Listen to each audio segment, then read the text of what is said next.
Voilà, donc bonjour à tous. Donc, je sais que vous êtes un certain nombre là déjà, vous êtes connectés. Hein, ça, je vais attendre encore un petit peu. Alors, quelques chiffres en attendant le démarrage. Donc, vous êtes de plus en plus nombreux à nous suivre sur cette quotidienne, hein, SolidWorks la quotidienne. Donc, ça nous fait vraiment plaisir parce que c'est un vrai travail de fond. Aujourd'hui, entre les licences qu'on vous donne, enfin les accès que vous réclamez auprès de nos partenaires pour pouvoir continuer à travailler chez vous. Donc ça, c'est quelque chose qu'on priorise actuellement, mais on souhaite vous donner du contenu technique et de l'information tous les jours pour cette quotidienne. Et vous êtes de plus en plus nombreux à nous suivre. C'est vraiment agréable, ça nous fait plaisir et ça nous encourage à continuer. Alors, aujourd'hui, donc, j'ai le plaisir et l'honneur d'être accompagné par un de nos partenaires, Visiative, c'est Maxime, qui va se charger de la partie technique. Donc, on va commencer, peut-être que tu m'entends, Ouais, Maxime? oui, je t'entends bien, Oui, ouais. ok. Ben, Je- donc, je vais te donner la main d'ici quelques petites minutes. On va encore attendre un petit peu parce que là, les participants sont encore en train de se connecter et j'ai des informations importantes à faire passer concernant les quotidiennes. Il est Voilà. tout juste 11 heures, hein, de toute façon. Oui, tout 11 heures, donc on a encore un peu le temps Oui. pas devant nous. Voilà, c'est plutôt bien. Donc, si je fais un petit cumul, alors bon, je ne sais pas détailler. Hein, je sais qu'il y en a, j'ai repéré quelques noms qui nous suivent, qui nous ont suivis sur les deux premières. Mais vous êtes à peu près 500 à avoir regardé cette quotidienne de SolidWorks. Et il y a de plus en plus de monde, comme je le disais il y a quelques instants. Alors, il y a une question qui est revenue très régulièrement. Comme tout le monde, hein, on fait face aussi parfois à quelques petites difficultés. Donc, les outils de collaboration, vous savez, sont extrêmement sollicités depuis quelques jours. Donc, on a des problèmes avec le replay. Concrètement, à chaque fois que l'on vous fait un webinaire SolidWorks, eh bien, vous recevez dans les 24 heures qui suivent, au plus tard, un lien qui vous permet de revoir le replay. Alors, c'est un petit peu difficile en ce moment pour des raisons de, je pense, surcharge des outils. Donc, on a pris en fait le parti de faire quelque chose d'un petit peu différent cette fois-ci et on vous a mis à disposition le replay, chaque replay, et on va le faire quotidiennement dans la chaîne YouTube France, SolidWorks, qui a été créée là ces derniers jours. Alors, voici le QR code qui nous permet d'accéder à cette chaîne YouTube France où vous aurez dans les heures qui suivent la diffusion de ce webinaire le replay qui sera disponible. Donc, à chaque quotidienne, on vous mettra ce même QR code qui vous renverra vers les replays, vers la chaîne YouTube France. YouTube SolidWorks France, pardon. Excusez-moi. Alors, j'y reviendrai. Je vais juste basculer sur la chaîne YouTube SolidWorks France. Alors, toute neuve, hein, donc je suis désolé, vous n'êtes pas encore très nombreux. Hein. Néanmoins, voici ce que l'on a pu poster, et mettre directement ici, en accès direct pour tout le monde. Donc, on a la quotidienne épisode 1, épisode 2. Donc, on va voir l'épisode 3 dans quelques minutes, hein, dans quelques heures, pardon. Le temps de nous télécharger, parce que c'est des fichiers qui font un peu plus d'1 giga et on est aussi contraint par les bandes passantes, mais néanmoins, voilà, on fait en sorte que ce soit disponible pour tout le monde. Alors, je rappelle aussi en préambule, avant de commencer la présentation de Maxime Visiative, ici, eh bien, le blog SolidWorks France. Hein, donc, vous tapez dans Google blog SolidWorks France et vous allez tomber sur le blog. Donc, vous avez en fait ici un rappel pour accéder à vos licences. Si vous avez des soucis parce que vos licences sont restées au bureau et vous voulez continuer à travailler, donc là, vous avez un certain nombre d'informations. Donc, en français, sur le blog SolidWorks International, il y a aussi des informations qui sont les mêmes, hein, mais en anglais, c'est exactement la même chose. Donc, je vous ai remis aussi le replay YouTube à cette adresse. Et je vous encourage à discuter avec nous, à rajouter des commentaires pour nous proposer des sujets sur lesquels vous voudriez bien, qu'on vous donne de l'information. Je rappelle, les quotidiennes, c'est un rendez-vous technique. Donc, je sais que là, je vais, dans les jours qui viennent, faire une quotidienne spécifique pour l'assemblage dans SolidWorks. Ici, avec les différents trucs et astuces, les fonctionnalités que vous n'avez peut-être pas forcément l'habitude d'utiliser. Et je pense qu'on a de quoi tenir 1 heure avec toutes ces fonctionnalités d'assemblage, tous ces contenus. Alors, j'en profite, je vous ai préparé aussi ici un petit tour sur My SolidWorks. Donc, dans My SolidWorks, vous avez plein de contenus, énormément de contenus, notamment pour transformer vos licences monopost en licences online si vous voulez récupérer votre licence pour travailler chez vous. Hein, donc ça, je vous renvoie vers la quotidienne épisode 1 ou sur le blog. Mais vous avez aussi ici la possibilité de faire de la formation. Vous avez ici juste 471 cours qui sont dispensés sur SolidWorks. Et PDM et stimulation, etc., etc. Donc, n'hésitez pas. Il y a des sujets qui sont extrêmement intéressants, hein, comme Large Assembly Settings and Tips. Je pense que… alors, okay, je vais revenir en arrière. Voilà, parce que j'ai cliqué sans faire exprès. Voilà. Donc, vous avez ces différents cours en ligne disponibles. Et enfin, je voulais aussi vous parler d'une petite chose que j'ai trouvée extrêmement intéressante. Je pense que je vais essayer d'y revenir dans les prochains jours. Donc, c'est un petit groupe de travail qui s'est formé sur Facebook et a étudié un respirateur, je ne sais pas comment on dit ici. Alors, je crois que cette notification disparaisse, pardon, excusez-moi pour ça. Voilà, un petit respirateur open source que l'on peut imprimer et sur lequel il faut tout simplement, alors je suis désolé, hein, démonter votre imprimante 3D si vous en avez une pour pouvoir faire fonctionner ce respirateur. Je trouve que cette initiative est extrêmement intéressante. J'en profite pour vous dire que voilà, c'est des gens qui utilisent SolidWorks et qui ont fait ça et on est très fiers de leur travail. Je pense que chaque initiative de ce type peut aider énormément de personnes à résoudre leurs problèmes, leurs petits tracas du quotidien, voire même leurs soucis de santé. Voilà, donc quelques articles ici, tous les jours, si j'en trouve un qui est intéressant, je n'hésiterai pas à le partager avec vous. Voilà ce qui est pour moi ce que je voulais vous présenter. Alors, le QR code pour les replays est ici. Le temps que je passe la main à Maxime, qui va prendre le relais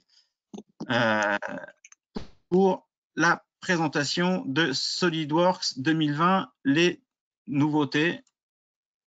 Ici, je le désigne comme présentateur. Je suis prêt, vas-y.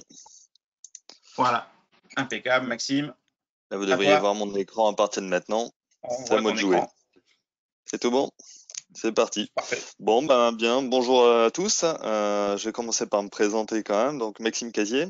Je suis formateur consultant SolidWorks chez Visiative depuis une bonne quinzaine d'années. Donc, je m'occupe de la partie technique, donc après-vente, formation et autres. Je me situe dans les Hauts-de-France, dans le Nord, plus précisément. Et le but du webcast ici, donc, c'est de montrer les 10 nouveautés qui, pour moi, sont les plus utiles au plus grand nombre, sachant qu'il y en a des centaines. Donc j'ai dû faire le tri parmi les 10 meilleures nouveautés sur SolidWorks 2020. Donc effectivement, là, ça va être un webcast très technique, hein. Je vais parler pendant une bonne demi-heure sur toutes ces nouveautés. SolidWorks 2020 est sorti fin d'année dernière. Là, on est au Service Pack 2. Il est sorti la semaine dernière, le Service Pack 2. Voilà, donc je vais présenter un peu toutes ces nouveautés. Vous aurez la possibilité à la fin de poser vos questions si besoin. Il y a un chat pour ça. N'hésitez pas, je pourrais pas répondre au fur et à mesure là, mais je pense Alors, on a qu'on déjà des prendra. questions. Il y a déjà des questions. Il y a déjà des questions, tu répondras plus tard. Ouais. Sur mon nom et prénom et ce que je fais dans la vie ou donc Non, non, pas du tout sur la 3 d'expérience, hein, donc ça nous fait plaisir. C'est des personnes qui ont suivi les précédentes sessions. On y reviendra à la fin. D'accord, parfait. Donc je commence sur les 10 nouveautés, 10 meilleures nouveautés. Donc la première nouveauté concerne l'interface utilisateur avec les vues de marquage. Donc c'est une nouveauté qui était déjà apparue en 2019, les vues de marquage, sauf que ça ne fonctionnait que sur les tablettes tactiles. Donc pour tous ceux qui avaient un PC fixe ou mobile sans tactile, ne pouvaient pas forcément l'utiliser. On n'avait pas accès à toutes les fonctionnalités. Dorénavant, en 2020, on peut l'utiliser sur tous les PC. Donc ça marche dans les pièces, les assemblages et les mises en plan. Ça permet de faire des petits croquis sur les pièces ou assemblage ou plan, et de pouvoir les exporter, tous ces croquis, en JPEG, en PNG, en PDF. Donc ça permet de communiquer en interne ou en externe avec des clients, par exemple, sur votre projet en cours. Donc je vais vous montrer ça sur SolidWorks, hein. On va ouvrir SolidWorks. J'ouvre une pièce ici, donc un petit téléphone. Sur le côté gauche, donc vous pouvez remarquer le marquage existant. Donc il y a déjà un marquage qui existe. En double-cliquant dessus, on accède au marquage. Et avec un clic droit, on peut éditer le marquage, le mettre en état de suppression dans certaines configurations si besoin, le masquer, l'exporter. Donc je montrerai un petit peu ses fonctionnalités. Et je vais peut-être en créer un dès le départ. C'est assez fluide, ça va, ça tourne, Romain? Il Oui, n'y a c'est pas trop assez de fluide. latence? Non, non, parfait. C'est parfait. Donc, pour créer un nouveau marquage, vous faites un clic droit sur l'onglet marquage et vous faites insérer un marquage. Donc ça permet d'en créer un tout nouveau. Ou alors, vous activez l'onglet là-haut marquage. Avec un clic droit, vous pouvez activer ou désactiver un certain nombre d'onglets ici. Et donc, l'onglet marquage apparaît sur le côté gauche. Et puis, on ouvre le marquage comme si on ouvrait une esquisse. Donc, on démarre le marquage en cours. On a accès dans le menu déroulant à différentes couleurs, à différentes tailles de pinceaux. On va se mettre en mode dessiné. Derrière, après, on pourra gommer si besoin, mettre des annotations, etc., etc.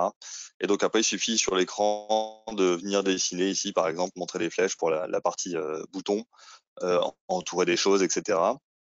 Si on veut rajouter une note, on peut mettre une note ici et puis son plus, par exemple. Donc tout un tas de choses qu'on peut faire sur l'écran directement. Une fois que c'est fait, on peut valider le marquage comme si on validait l'esquisse. Donc il suffit de valider en haut à droite ici. Et à partir de là, on a la possibilité d'exporter le marquage directement. Donc ça évite d'imprimer peut-être, j'ai déjà vu ça dans certaines sociétés, les gens impriment une bête image, un imprimé écran, remettent des marquages dessus et réexportent après ou rescannent le marquage. Là, on peut directement l'exporter directement en PDF sur le bureau par exemple, enregistrer. Et donc on se retrouve, si j'ouvre mon bureau, avec le petit PDF et les informations dessus. Voilà, donc première fonctionnalité assez intéressante. Je vous dis, je vais pas forcément le montrer sur les assemblages et les plans, ça marche de la même manière, c'est le même onglet, c'est les mêmes options. Je vais pas forcément montrer toutes les options possibles, mais voilà, première fonctionnalité que je trouvais intéressante. Et j'ai déjà fait cette présentation pas mal de fois chez les clients et qui ont trouvé ça aussi intéressant. Deuxième nouveauté au niveau des fonctions de base, c'est le petit triangle, donc l'orientation de la vue. Par défaut, dans SolidWorks, c'est le Y qui est vers le haut. Donc là, on va pouvoir lui demander d'avoir le Z vers le haut cette fois-ci. Donc c'est quelque chose qui était assez demandé pour la partie fabrication après-derrière, par exemple, hein, pour tout ce qui est commande numérique et autres. Les gens aiment bien avoir le Z vers le haut. D'ailleurs, à l'école, on apprend depuis toujours la règle des 3 doigts avec le Z vers le haut. Donc SolidWorks l'a fait ici. Il suffit de se créer un modèle de document avec cet axe Z vers le haut et travailler avec ce nouveau modèle et non plus avoir le Y. Donc ça dépend des cas. C'est assez facile à mettre en place. Sais-tu pourquoi le Z n'était pas vers le haut? Ah non, pas du tout. Ça a Alors, été comme ça depuis toujours, mais dis-moi, ça m'intéresse. exactement, c'est suite à je pense, à une longue réflexion, hein, D'accord. où lorsque l'on faisait le dessin, l'esquisse, donc l'esquisse était bien à plat sur l'écran, hein, Oui. et bien quand tu fais une extrusion, eh bien le Z vient vers toi. Oui. Voilà, c'est Mm. donc l'explication du fait que SolidWorks travaille avec le trièdre qui est dans ce sens-là. D'accord. Donc le Z vers soi et non pas vers le haut. Voilà. Bon, D'accord. maintenant vous avez le choix. Voilà, c'était juste je dirais le petit intérêt historique. Voilà, je te redonne la main. Eh ben, c'est génial. Non, non, mais on en apprend tous les jours, c'est génial. Donc, suivant ce Z, donc avec la touche espace, on accède au raccourci qui permet justement de changer ce fameux axe et de mettre le Z ici. Il nous dit que ben, tout ce qui est enfant, les vues enfants et autres, dans les mises en plan, ça va se mettre à jour aussi. Donc, on lui dit bien sûr oui. Et donc, le Z apparaît bien ici sur le côté gauche, on le voit en bas, vers le haut. On y accède aussi par ici. Attention, c'est caché. Donc, il y a la double petite flèche ici qui permettent aussi de montrer le Z ou le Y ici. Voilà. Donc, de toute façon, même avec le Y, on avait des astuces pour s'en sortir, hein. On pouvait recréer un système de coordonnées avec le Z vers le haut et l'enregistrer sous et l'exporter avec ce nouveau système de coordonnées. Maintenant, là, c'est un peu plus efficace et voilà. On a le choix en tout cas. Donc deuxième fonctionnalité. La troisième concerne plutôt les esquisses. Donc ils ont fait des efforts aussi sur la partie esquisse. On avait déjà dans les continuités, on avait déjà la tangence, donc le fameux G1, donc l'outil tangent. On avait aussi la courbure qui existait, hein, donc avec le G2 cette fois-ci. Et il manquait peut-être le G3, donc ça a été amélioré en 2020 avec ce qu'on appelle la continuité de torsion. Donc je vais montrer ça sur un exemple aussi avec une pièce de forme entre guillemets, pas une pièce bien complexe mais de forme. Et c'est vrai que ça pouvait manquer peut-être pour certains métiers de carrosserie ou pièces de forme. Je vais reprendre du coup mon exemple ici, un petit boîtier plastique. Donc j'ai affiché déjà tout ce qui est champ de courbure ici pour qu'on voie la différence. Je vais essayer de zoomer dessus pour ne pas trop bouger l'écran. On voit qu'ici il y a une cassure nette, hein. Il y a des outils dans SolidWorks pour évaluer cette cassure et bien montrer qu'ici on a une possibilité de problème sur cette tangence-là qui n'a pas été activée. Donc je vais éditer l'esquisse pour aller remédier au problème. Et donc en sélectionnant le point ici, on avait déjà la possibilité de mettre, comme je disais tout à l'heure, le fameux G1 avec le rendre tangente les deux courbes. Donc là, c'est un arc de cercle et une spline, mais ça marche avec deux splines, ça marche avec une spline de style aussi, ça marche avec pas mal de formes différentes. On avait aussi la possibilité de faire une courbure constante, qui était déjà bien plus nette aussi. Donc on voit ici la courbure qui est bien plus propre. Et là, pour avoir la continuité complète sur toute la courbe, je vais cocher continuité de torsion et donc on remarque que cette fois-ci, la continuité elle est sur toute la courbe et donc c'est bien plus propre qu'avant. Si je valide d'ailleurs mon esquisse et que je montre les zébrures comme tout à l'heure, peut-être cacher les arêtes et montrer les zébrures, on ne voit plus du tout du coup là où il y avait tout à l'heure la cassure. Voilà pour cette deuxième fonctionnalité en termes d'esquisse. Ensuite, on a une nouvelle fonctionnalité, un nouveau bouton même, qui s'appelle l'entité de silhouette. Fonctionnalité que j'utilise régulièrement du coup depuis qu'elle existe. Donc ça permet de récupérer les contours intérieurs ou extérieurs d'une pièce multicore, de plusieurs corps dans une pièce ou dans un assemblage aussi, hein, ça fonctionne dans un assemblage. Je peux ouvrir une esquisse dans un assemblage et récupérer des contours externes ou internes de plusieurs pièces d'un assemblage. Et donc, si on regarde un exemple, je vais faire un exemple sur le téléphone justement pour faire le coffret du boîtier, par exemple, de téléphone. Donc, on peut le faire sur pièces et assemblage. Je vais pas forcément le faire sur un assemblage aujourd'hui, on n'a pas forcément le temps de tout voir, mais sur une pièce ici, ouvrir mon petit boîtier de téléphone. On va cacher le marquage pour pas forcément le voir dans ce cas-là. Donc je vais ouvrir une esquisse sur ce plan de dessus. Et plutôt que d'aller sélectionner les arêtes et de les convertir, comme on l'aurait fait avant, ce qui aurait été assez délicat parce qu'il y a des contours un peu partout, il y a des boutons, etc. On va pouvoir utiliser donc cet outil entité de silhouette que j'ai été rajouté dans la barre de commande là-haut. Vous pouvez mettre en raccourci sous la touche S ou autre. Et donc, en activant ça, j'ai un menu sur le côté gauche qui permet de sélectionner soit un ou plusieurs corps. Donc, corps, c'est au pluriel. Là, j'ai qu'un corps, je sélectionne un corps, mais si j'avais plusieurs corps et autres, je pourrais sélectionner plusieurs corps et de choisir la silhouette externe ou interne. Alors, j'ai pas de découpe interne ici dans mon téléphone, donc j'ai pas besoin de sélectionner interne, mais je peux le faire 2 fois la fonction et puis avoir l'intérieur et l'extérieur de mon entité de silhouette. En validant ça, il me crée une esquisse. Je vais cacher mon téléphone pour voir un petit peu ce qui se passe. Donc, on voit l'esquisse qui apparaît ici, avec sur le côté les boutons et autres. Et donc, en quelques clics, là, j'ai récupéré tout le contour complet de ce corps-là. S'il y avait plusieurs corps, encore une fois, on pourrait en récupérer plusieurs. Je vais valider mon esquisse. Je vais remontrer donc avec la touche Shift Tab le téléphone. Je vais remontrer mon boîtier. Et grâce à ce contour-là, je peux réutiliser ce contour pour faire un enlèvement de matière, par exemple, sur quelques millimètres. Et si je cache mon téléphone, on a bien le contour exact avec la petite encoche qui vont bien pour que mon téléphone soit parfaitement incrusté dedans. Alors, Donc, moi, fonctionnalité assez j'utilise aussi, ouais, intéressante. Oui, ouais. vas-y. J'utilise aussi cette fonction pour faire des supports d'impression 3D. Lorsque je vais les dessiner moi-même, Mhm, c'est très pratique parce que là, quand on a une pièce qui n'est pas un bord plat qui va se mettre sur le plateau mhm, directement de l'imprimante, si je veux récupérer le contour pour monter des supports euh, perso que j'ai choisi moi, c'est une mhm. fonctionnalité extrêmement intéressante parce qu'elle me permet en un clic d'avoir tous les contours et de pouvoir faire des extrusions d'une paroi mince. Et Mhm. ça, c'est super facile à faire et c'est super pratique. Et je gâche beaucoup moins de matériaux lors de mes impressions. Effectivement, une bonne remarque, ouais. Ok. Et là, ça permet aussi dans les assemblages, dans la gestion des gros ensembles, de pouvoir aussi récupérer des contours en sélectionnant une dizaine de pièces, de récupérer les contours et d'en faire des blocs pour pouvoir implanter, par exemple, plus rapidement dans une implantation un sous-ensemble transformé en gros en une pièce vraiment basique. Donc ça peut servir sûrement à plein d'autres choses. Je vais pas tout montrer ici.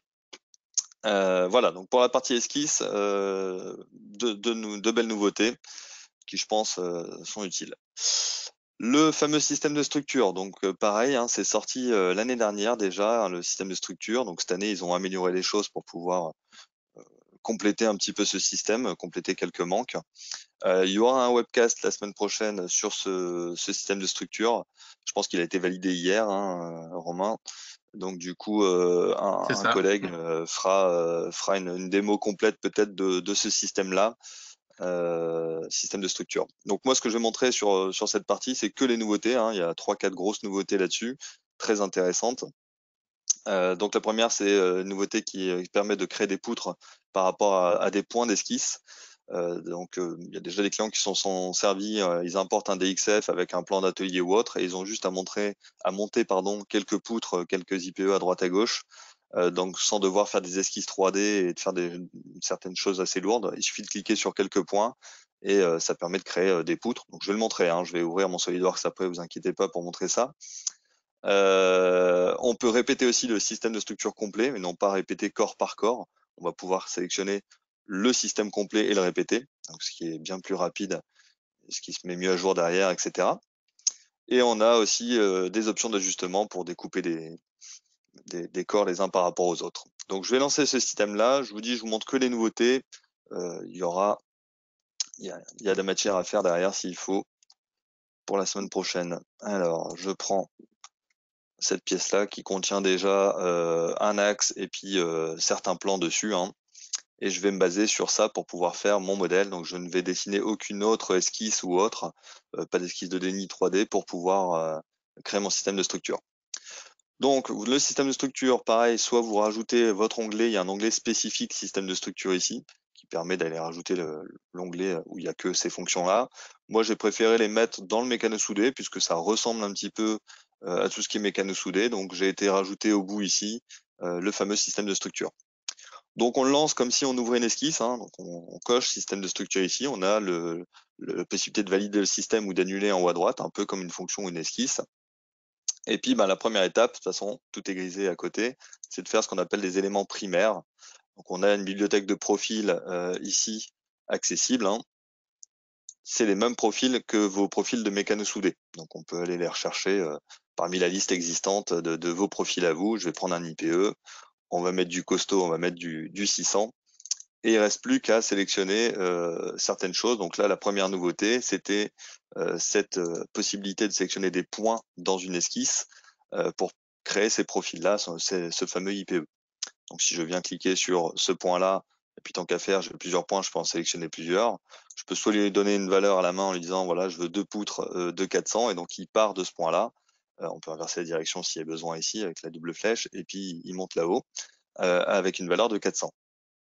On peut lui demander aussi d'aller jusqu'à un certain plan en disant, voilà, j'ai préparé des plans, les 2 points qui sont là, ils vont aller jusqu'au plan ici. Donc, même principe, on sélectionne 2 points, un plan, et on est capable de créer des profils à partir de ça. On a la notion de punaise, hein, s'il y a besoin de faire d'autres profils. Là, j'ai fini pour ma partie primaire, et donc je vais activer ce qu'on appelle les éléments secondaires qui me permettent d'aller faire les poutres intermédiaires entre les éléments primaires. Donc là, plusieurs possibilités aussi. Je vous montrerai les 2 boutons. On va pouvoir sélectionner ici, par exemple, les 2 poutres. On va lui dire, bah, c'est entre cette poutre-là et cette poutre-là que j'ai besoin de mettre un profil. Et puis, bah, j'en ai pas qu'un à mettre, j'en ai plusieurs. J'ai préparé des plans, donc j'ai plus qu'à sélectionner un ou plusieurs plans et il est capable d'aller mettre mes profils sur tous ces plans-là. À partir de là, on peut changer de profil s'il y a besoin. On peut aller dans le menu profil ici et puis venir changer de type de profil. On peut changer de taille de profil aussi. On peut le positionner différemment. On voit que là-haut, c'est peut-être pas forcément bien positionné. Donc, je peux cliquer sur cet onglet de position et d'aller chercher un point, comme on l'aurait fait déjà dans les éléments mécano-soudés standards, hein.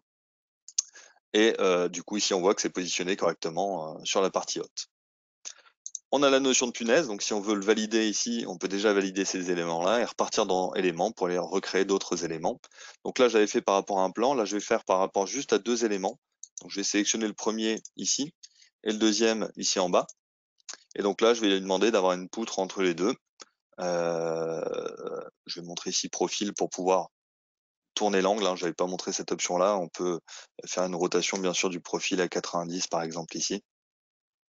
Et au niveau de la position de l'élément, vu que j'ai pas d'esquisse 3D ni 2D là-dessus, bah, je vais le positionner soit par rapport à une distance, soit par rapport à un ratio. Donc si je veux être au point d'épure, je vais le faire plutôt par rapport à un ratio. Je me mets à un ratio de 1 là-haut, donc là je suis pile poil au point d'épure, sans avoir dessiné une esquisse encore une fois. Et puis en bas, bah, j'aimerais bien être aussi au point d'épure entre la poutre ici, et puis me mettre à 0. Donc c'est hyper simple à utiliser entre les 2 points d'épure ici. Autre nouveauté ici, tout ce qui est fractionner le membre pour pouvoir couper cette poutre qui est en jaune pour l'instant par rapport à 2 autres membres. Donc je vais dire, j'aimerais bien couper et ne pas le faire par la suite, et j'aimerais bien couper par rapport à cette pièce-là et cette pièce-là ici. Donc je sélectionne ces 2 pièces, et la poutre qui est là, on le verra tout à l'heure quand je vais valider, va être scindée en 3 morceaux, du coup, une partie basse, intermédiaire, et puis la partie haute. Je valide tout ça. Quand j'aurai fini avec ça, bah, soit je dépunaise, soit j'annule pour terminer.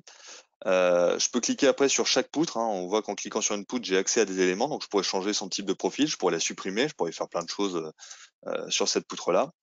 Une fois qu'on a fait tous ces éléments-là, donc ces éléments secondaires, on va venir valider le système de structure pour créer les coins. Pour l'instant, on n'a pas parlé de coins du tout, donc les coins ne sont pas coupés pour l'instant. Et donc en validant ici, il va me proposer des options pour les styles de coins.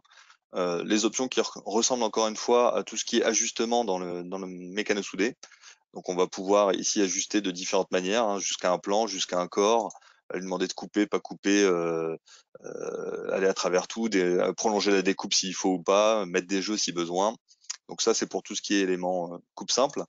On a la possibilité de faire ça aussi sur 2 éléments. Donc quand on voit 2 éléments ici, on voit est-ce qu'on les découpe en biseau, est-ce qu'on découpe droit, est-ce qu'on ajuste, est-ce qu'on n'ajuste pas.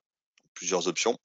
Et après, les découpes complexes, c'est pour les coins complexes là-haut, où on va pouvoir aussi, en cliquant sur les petits points ici, ou en sélectionnant les différents coins ici, ajuster d'une manière différente et réordonner les ajustements si besoin. Donc encore une fois, je vais assez vite là-dessus, puisque ça, c'est pas une nouveauté, hein, et ça sera présenté dans un prochain webcast de toute façon par un de mes collègues. On valide tout ça. Donc quand je valide ça, on a quelque chose de propre au niveau du nœud. Si on regarde ici, je vais cacher avec la touche Tab encore une fois, un Shift Tab pour remontrer, pour ceux qui ne connaissent pas, Tab, Shift Tab. Et donc on a les coupes qui ont été correctement faites ici et mes poutres sont bien grugées. Sur le côté gauche, on retrouve le système de structure et la gestion des coins ici. Autre nouveauté, la possibilité de répéter. Donc on peut répéter linéairement ou circulairement ici le système complet. Donc si je fais répétition circulaire, je choisis l'axe, ça c'est comme partout. Et donc la nouveauté, c'est sur ce côté gauche ici. Au lieu de prendre corps par corps des informations, on va pouvoir lui demander d'aller chercher le système de structure complet et non pas telle ou telle poutre. Alors on peut toujours faire corps par corps, hein, si on avait besoin de répéter que certains morceaux, pas de problème, la case est là pour ça. Mais si on veut répéter le système complet, il suffit de cliquer sur un des profils, il récupère le système de structure complet. Et donc là, on voit qu'on met un certain nombre, ici, on valide, et puis il a pris tout le système. Donc c'est agréable à utiliser. Si besoin, on peut recréer un système de structure par rapport au système existant. Donc si je refais un système de structure, comme si je rouvrais une S-list, j'ai la possibilité de recréer des éléments secondaires cette fois-ci, puisqu'il y a déjà du primaire un peu partout là. Donc je refais des éléments secondaires et je peux simplement lui dire, voilà, j'ai besoin de recréer encore une fois des poutres entre telle face. Tac, je prends les 4 poutres ici, et puis je vais sélectionner encore une fois mes plans pour recréer différentes poutres par ici. Donc système assez rapide. Comme tout à l'heure, après on peut aller repositionner sur un point en lui disant ouais, mais moi je veux le centrer par exemple sur le point d'épure. Je valide tout ça. Je vais me remettre en vue isométrique. Voilà. Et donc ici on voit que les poutres ont été rajoutées. Quand on valide, il me redemande encore une fois ce qu'on fait avec la gestion des coins. Donc on peut passer un peu de temps sur ces coins-là pour les recouper correctement, etc. Et en revalidant, donc on a bien le deuxième système de structure sur le côté gauche qui a été fait avec toutes ces poutres là d'un coup. Donc même en avant-projet par exemple, c'est ultra rapide à faire ça plutôt que de créer des esquisses 3D qui auraient pris bien plus de temps que ce que je suis en train de montrer là. Donc rebelote, on peut lui demander de refaire une répétition circulaire autour de l'axe qui est ici, du système complet, non pas de certaines poutres. Donc là je prends n'importe quelle poutre, il prend le système complet et j'arrive à la finalité de mon assemblage ici. Voilà, donc système de structure. Donc ça, belles améliorations, et je vous dis, quand vous avez un plan vu de dessus d'une usine ou autre et qu'il va falloir remonter quelques poteaux par-ci par-là pour pouvoir intégrer des choses, très agréable à utiliser ce système de structure. En termes d'assemblage, alors là j'attaque tout de suite avec les gros ensembles. Donc la gestion des grandes conceptions existe depuis pas mal d'années maintenant, 2-3 ans il me semble, voire 4 peut-être. Et d'année en année, ils rajoutent des choses là-dedans pour pouvoir l'utiliser de manière plus efficace.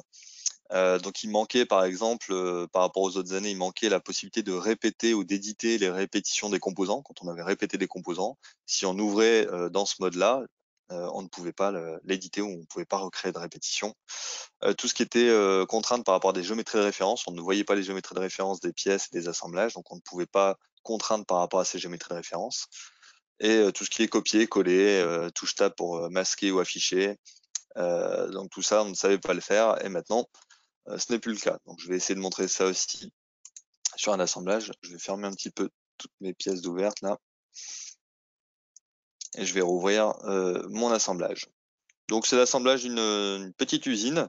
Le but ici, c'est surtout pas l'ouvrir en mode résolu, sinon ça va mettre quelques minutes. Le but, c'est de l'ouvrir en mode grande conception, de ne pas oublier d'éditer l'assemblage, puisque là, j'ai besoin de faire des modifications dedans, c'est pas juste de la visualisation.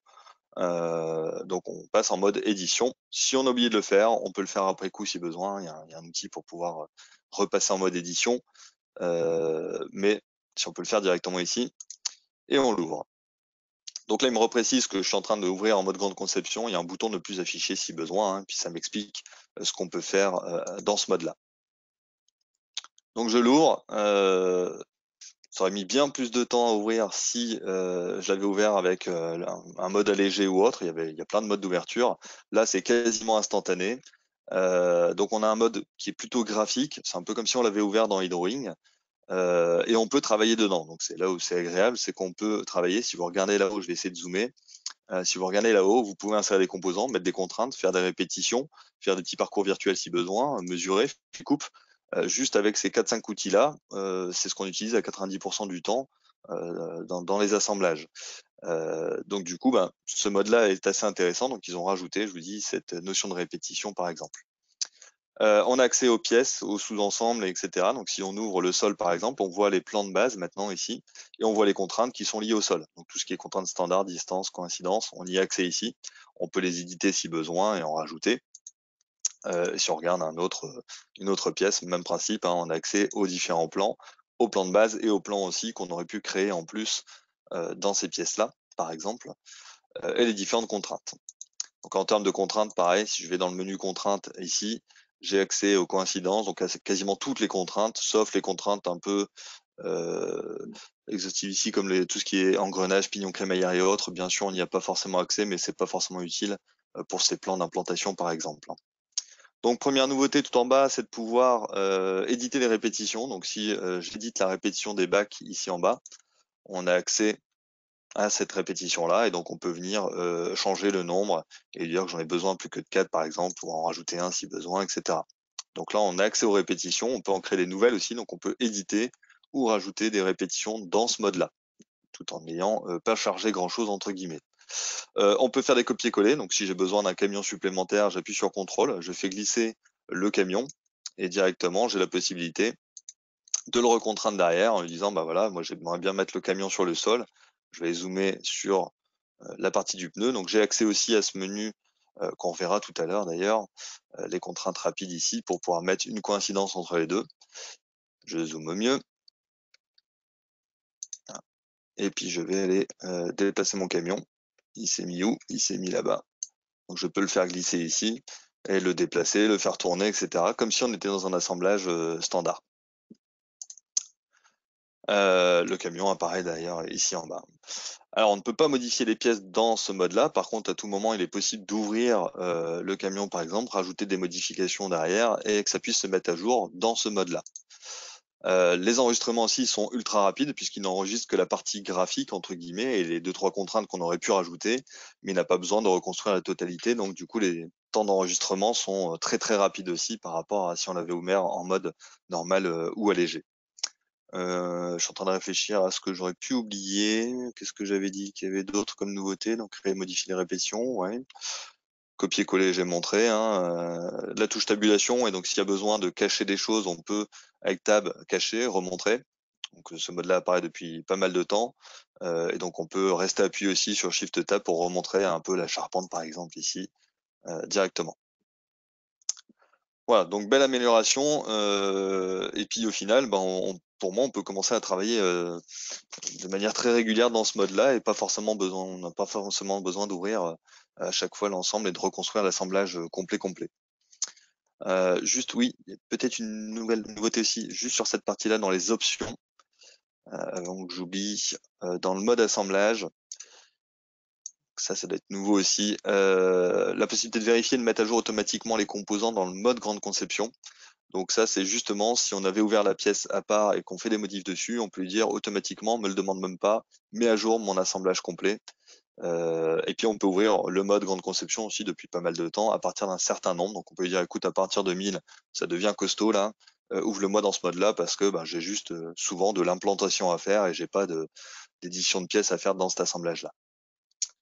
Voilà, j'ai peut-être été un peu long là sur cette partie-là, mais je pense que c'est quelque chose de très important et qui est pas forcément utilisé par tout le monde. Voilà, je profite de ces webcasts pour montrer tout ça.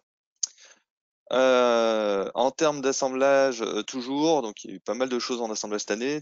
Tout ce qui est contraintes rapides, donc nouvelles options, donc les contraintes rapides, on l'utilise depuis pas mal d'années maintenant. Chaque année, ils en rajoutent un petit peu plus. Et là, c'est le bouquet final avec ces options de contraintes rapides.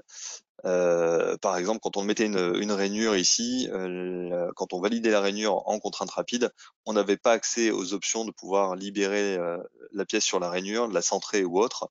Il fallait forcément rééditer la contrainte pour pouvoir accéder à ces options. Maintenant, on y accède directement sous la main. Je vais le montrer aussi sur un exemple. On y accède directement. Pareil pour inverser l'alignement, de temps en temps on avait mis la vis dans le mauvais sens dès le départ, et donc il fallait rééditer la contrainte et cliquer au moins sur 10 boutons avant de pouvoir accéder à ce menu d'inverser. Et là, il apparaît directement sous la main, donc très agréable à utiliser aussi, surtout pour les formations de base et autres, ça devient de plus en plus facile à utiliser. Et pareil pour les contraintes de glissière pour centrer, et la contrainte aussi d'angle maxi-mini que je vais montrer dans l'exemple. Donc je vais ouvrir mon assemblage. Je vais peut-être fermer ça aussi.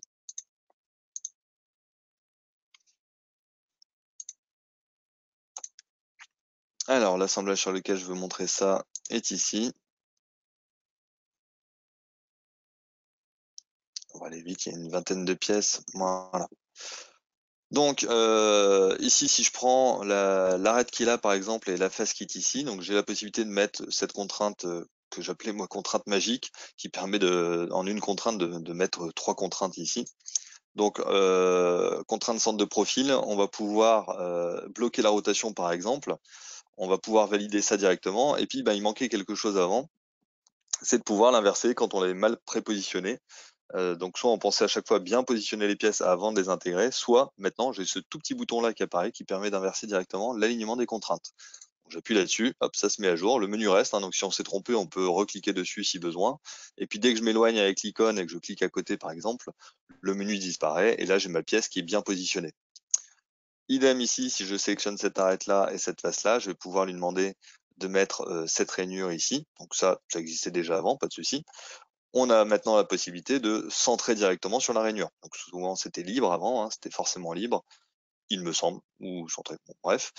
Et là, j'ai le choix en tout cas maintenant, et je peux valider directement. Même menu qui apparaît pour inverser, si ma rondelle est à l'envers, je pourrais encore cocher inverser et la mettre de l'autre côté. Je fais la même chose ici, je prends cette arête là et cette face là. Hop, faire l'inverse. Ah, j'ai plus accès là.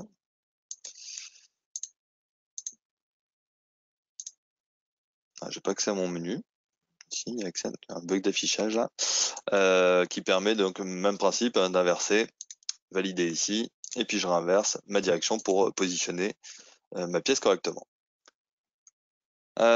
Pour l'angle maxi-mini, j'ai la possibilité aussi, alors je vais libérer, je vois qu'il n'est pas en flexible, ce sous-ensemble-là, il faut le passer en mode flexible pour pouvoir l'ouvrir, donc de manière temporaire, comme ça je peux ouvrir mon couvercle ici. Et puis je vais venir sélectionner ces deux faces-là pour pouvoir mettre ma contrainte, pardon, hop.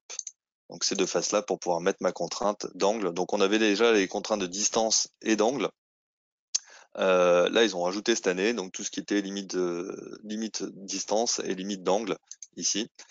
Donc là, on a l'angle actuel, donc je pourrais lui dire, montre-moi ce qui se passe à 50 par exemple. Donc là, je suis à 50 degrés. Et puis, j'ai le maxi mini ici, donc je peux lui dire, au mini, tu te mets à 0, et au max, tu te mets à 50, tu valides ça. Je vais pas montrer, mais le petit bouton pour inverser la direction apparaissait aussi, j'ai cliqué un peu vite. Et donc cette fois-ci, je peux mettre à 0 ou 50 en maxi.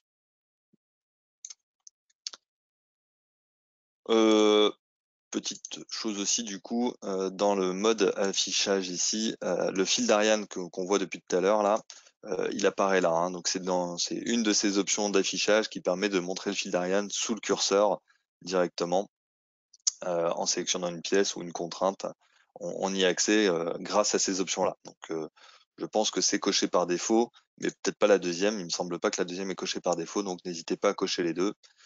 Ce qui permet d'accéder directement aux contraintes des pièces sous la main et non pas en haut à gauche quand la deuxième option n'est pas cochée. Ensuite, donc toujours dans les assemblages, il y a la répétition pilotée par une répétition, donc qui existe depuis pas mal de temps. Ils ont rajouté une toute petite option, mais bien pratique, sur l'alignement des perçages. Donc si on fait des pièces, des perçages avec des répétitions, avec des perçages, avec l'assistant de perçage, pardon, c'est ça que je voulais dire, et non pas avec un enlèvement de matière, il faut absolument que ça soit fait avec l'assistant de perçage pour pouvoir utiliser cette nouvelle option. Donc là, par exemple, les rivets, je vais ouvrir l'assemblage, ça sera plus clair. Je vais ouvrir ce sous-ensemble-là. Donc, assemblage de 2 pièces avec le petit rivet qui va bien ici. Je vais me mettre dans cette position-là. Donc ici, je vais faire une répétition pilotée par une répétition. Je sélectionne le composant répété. Et puis, dans la deuxième case, je viens chercher le perçage qui pilote. Donc ça, je le redis, il faut que ce soit un perçage fait avec l'assistant de perçage. Et donc, la nouvelle option, elle est là sur le côté gauche. Elle permet d'aligner avec le perçage et donc d'être bien perpendiculaire à la tôle ici tout autour. Avant, on n'avait que cette option d'aligner avec le composant d'origine. Si dans le composant d'origine, c'était dans cette position-là, on avait un axe qui restait dans la même position et qui n'était pas forcément adéquat ici dans cette fonction. Donc là, en cochant alignement avec les perçages, on a tous les rivets qui s'alignent correctement et directement. Voilà. Autre exemple, un peu plus costaud, puisque là c'est un assemblage qui fait quand même pas mal de pièces. Oui, là j'ai 360 pièces. Ça devrait mettre 12 secondes la dernière ouverture, ça va pas mettre 2 heures à s'ouvrir.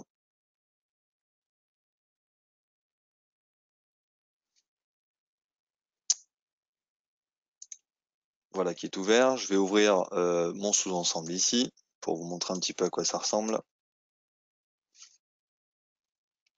Voilà, donc dans ce sous-ensemble, j'ai une vis déjà intégrée, j'ai un assemblage qui a été réalisé dans lequel, encore une fois, je peux cliquer sur mon fameux fil d'Ariane pour aller voir quels sont les perçages qui ont été faits avec cet assistant-là. Donc on voit que le perçage a été fait ici en esquisse 3D de part et d'autre. Donc si on regarde de l'autre côté, on a les mêmes perçages faits en esquisse 3D.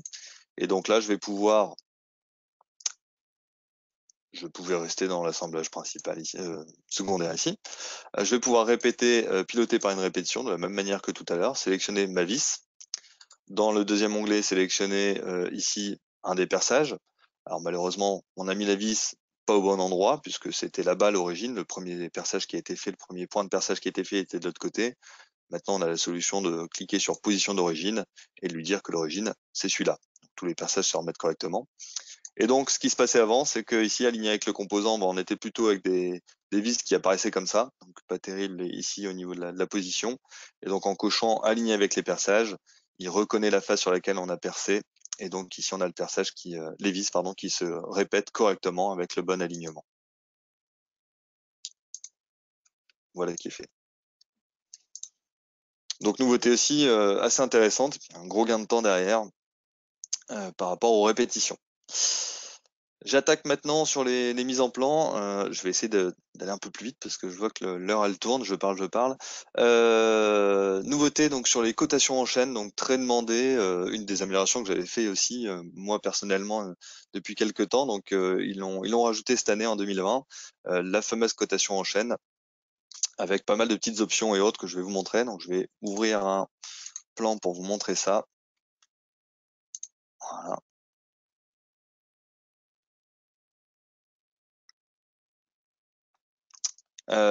Tiens, tant que j'y suis, le marquage, tout à l'heure j'expliquais, là le marquage il apparaît ici aussi dans les mises en plan. Donc je l'ai dit tout à l'heure, ça marche dans les pièces, assemblage et mise en plan. Donc là on voit le petit marquage qui apparaît. Donc là le but c'est d'aller rajouter une cote. Donc il y avait déjà pas mal de types de cotations différentes en ligne de base, verticale, ordinale, etc. Et puis vient compléter cette cotation en chaîne. Donc il suffit d'aller sélectionner une première ligne, d'aller sélectionner un arc de cercle ou l'axe si besoin. Et puis lui il est capable d'aller me rajouter toutes les cotes de manière automatique, positionnées de manière correcte. Avec en plus, si besoin, c'est une option, c'est même 2 options. Donc la cote ici qu'on appelle cote de référence, donc il rajoute une cote de test ou autre après derrière, donc il la met entre parenthèses. Et puis une cote hors tout aussi qui rajoute automatiquement. C'est une option, je vais le montrer peut-être tout de suite ça, dans les options du document. On a dans la partie cotation linéaire ces options-là. Voilà, dans la partie linéaire, vous avez cotation en chaîne et j'ai ajouté les deux options dans mon modèle de document et du coup, automatiquement, il m'ajoute une cote globale et il me met la dernière cote en tant que cote de référence. Alors c'est très intelligent, si un jour je supprime par exemple cette cote de 40, automatiquement il me repositionne la cote de 75, il me la remet entre parenthèses, etc. C'est assez bien foutu. Si j'en ai loupé une et que j'ai besoin d'en rajouter une, je peux faire un clic droit et ajouter ici à la chaîne et je sélectionne mon perçage par exemple ici, et puis ma ligne à la fin, et puis il me rajoute les cotes correspondantes. C'est intelligent aussi puisque si je déplace la cote en haut, on voit qu'il arrive à réordonner correctement les choses. On peut transformer aussi, je vais le remettre ici en bas, j'ai un peu plus de place, on peut transformer avec un clic droit ce type de cotation en chaîne en ligne de base. parce que j'ai 1 mètre et puis je voulais plutôt le faire avec mon petit mètre au niveau des perçages. Et inversement, une cotation en ligne de base, je peux la transformer en cotation en chaîne. Donc je convertis en chaîne et c'est reparti pour la partie cotation en chaîne. Donc super agréable à utiliser, un nombre de clics divisé par 2 du coup, parce qu'à chaque fois il fallait reprendre la référence. Et pour coter des entrepôts ou autres, ça peut vraiment être agréable à utiliser. Je pense que j'ai rien oublié là-dessus, supprimer de la chaîne, oui, casser l'alignement. Je vais pas montrer oui casser l'alignement, mais vous testerez par vous-même en 2020. Autre grosse nouveauté aussi sur la partie habillage en mise en plan. Donc c'est plutôt pour gérer les grosses mises en plan. Donc il y a de temps en temps, quand on a déjà fait un plan, il y a quelques vues et qu'on a juste besoin de rajouter un peu d'annotation, un peu de bulles, mettre 2-3 cotes et puis de rajouter un peu de texte et d'enregistrer ou d'imprimer en PDF ou d'imprimer tout court ou d'enregistrer en PDF ou en DXF. On a un plan qui met 5-10 minutes à s'ouvrir. Là, en fait, ce mode permet d'ouvrir directement le plan de manière très rapide. Je vais vous montrer ça aussi sur un exemple.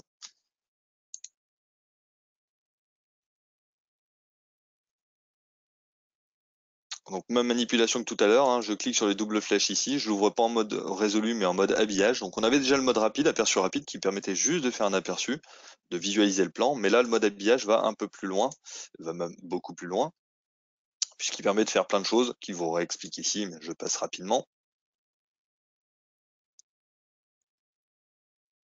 Donc comme tout à l'heure, le plan, de l'assemblage tout à l'heure s'est ouvert rapidement, là le plan aussi s'ouvre très rapidement alors qu'il y a des centaines et des centaines de pièces dessus. Et derrière ça, en fait, on va pouvoir habiller. Alors, on ne peut pas, je le dis tout de suite, créer des vues. Donc tout ça, vous voyez que c'est grisé. Le but, c'est pas d'aller recréer une vue en coupe, une vue de détail ou autre, mais c'est vraiment de la partie habillage. Donc si on regarde dans la partie annotation, vous voyez que tout est quasiment disponible, la cotation, l'annotation, les bulles, les états de surface, les tolérances, etc. Donc on peut vraiment habiller complètement ce plan. Et donc, si j'ai besoin de remettre une cote, par exemple, je peux aller m'accrocher sur ce que je veux. Cotation en chaîne ici, on va reprendre l'outil magique, et je peux lui dire, voilà, j'ai besoin d'aller rajouter les cotes pour positionner un peu mes ballots ici. Et donc, je viens positionner mes différentes cotes de manière agréable. Donc, encore une fois, il n'y a que la partie graphique qui est chargée et il n'y a rien qui est chargé dedans. Si on regarde sur le côté gauche, il n'y a que l'assemblage, mais pas les pièces, il n'y a pas les contraintes ni rien. Donc, c'est pour ça que ça s'ouvre très, très rapidement. Par contre, on a toutes les arêtes, donc on peut s'appuyer sur toutes les arêtes pour mettre des cotes, pour mettre des notes, pour mettre des bulles. J'ai besoin de mettre une bulle sur ce côté-là, je peux venir m'accrocher sur l'arête, mettre la bulle.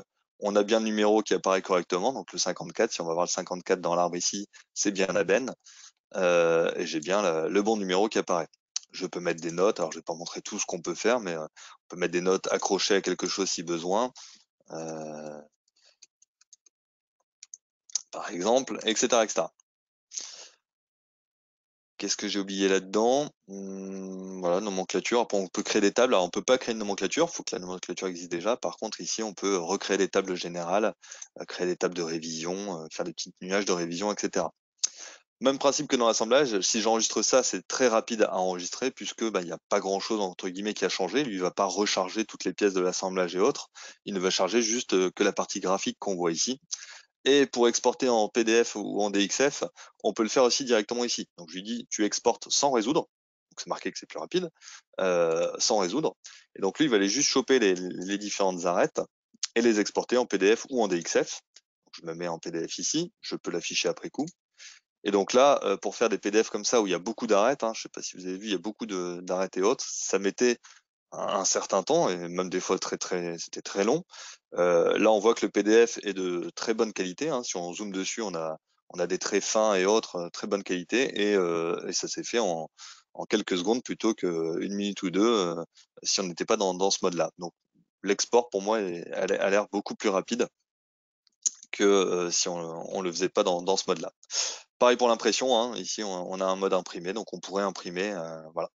Donc pour moi, ça sert vraiment dans la vie de tous les jours. Quand on veut rajouter une ou deux cotes, on sait que le plan est assez lourd.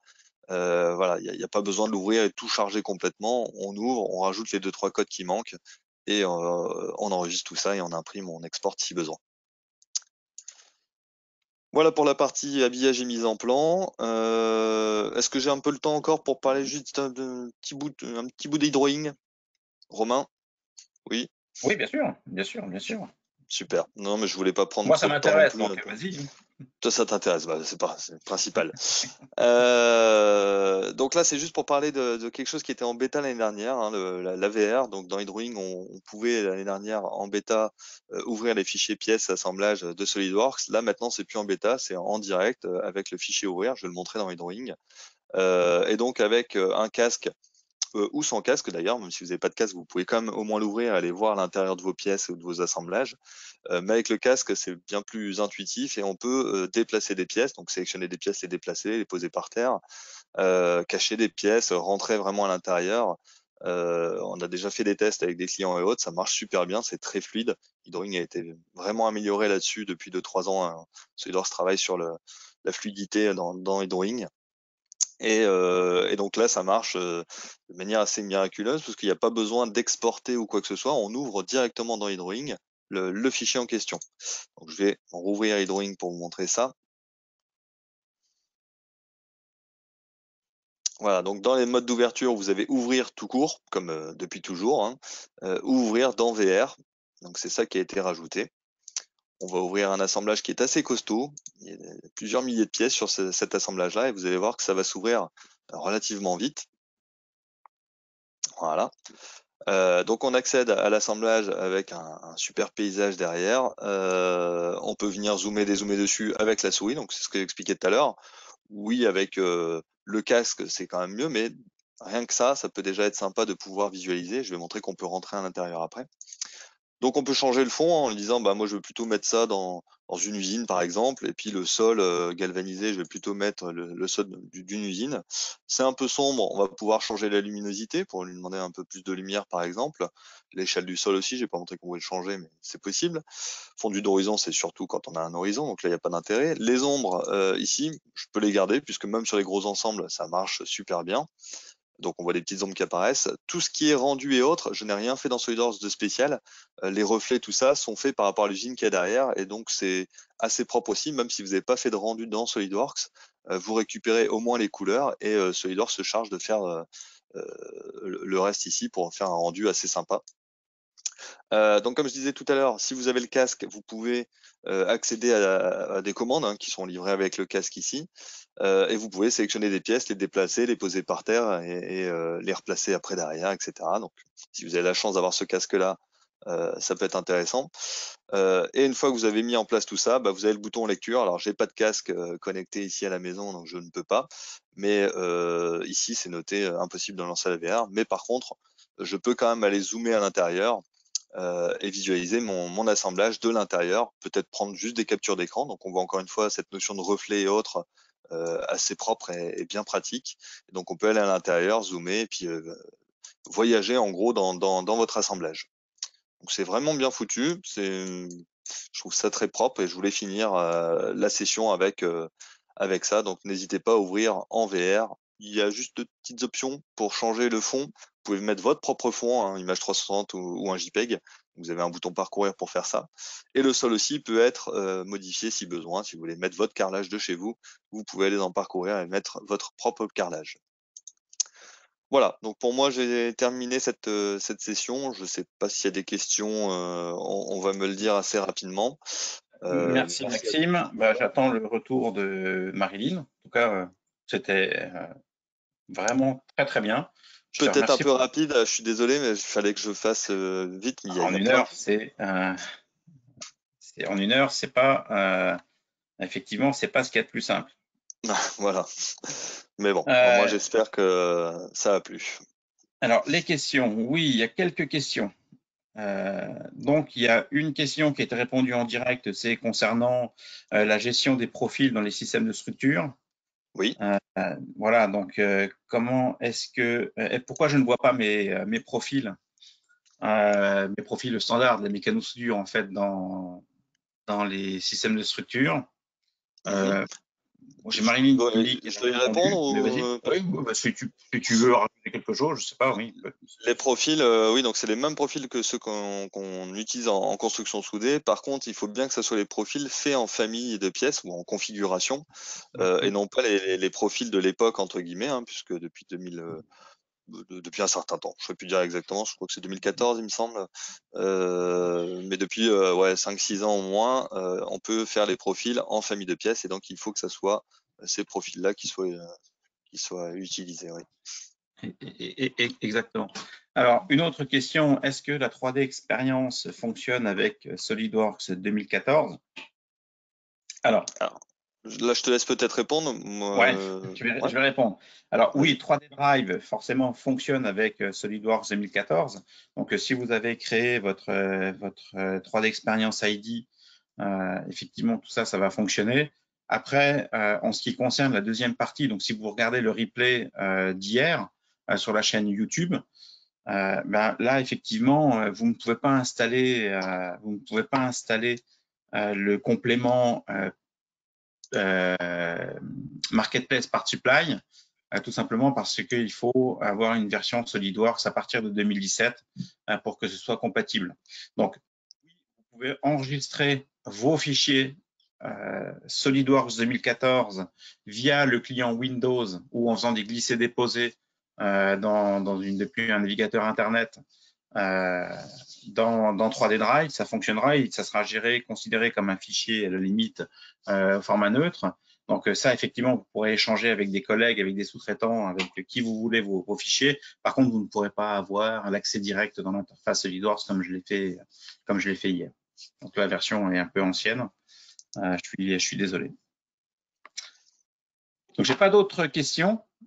Pas d'autres questions, bah, c'est que j'ai été très clair, alors c'est parfait. Bah, je plus. Donc merci à toi, Maxime. Donc la vidéo sera diffusée, hein, c'est ça, elle sera diffusée Exactement. sur la chaîne YouTube. Donc si vous voulez revoir des YouTube, détails, SolidWorks, YouTube la France, vidéo, exactement. Hein, donc, vous avez accès à tous les replays. On va rajouter d'autres vidéos en cours de route. Là, ça prend un peu de temps à mettre sur YouTube parce qu'évidemment, bon, bah, on a des bandes passantes qui sont assez réduites. Mais néanmoins, on va rajouter du contenu au fur et à mesure du temps. Et on vous dit à lundi. 11 voilà, heures à très bientôt. quotidienne. Merci Maxime. Bonne journée à tous et bon week-end Merci. bientôt. Au revoir. Au revoir.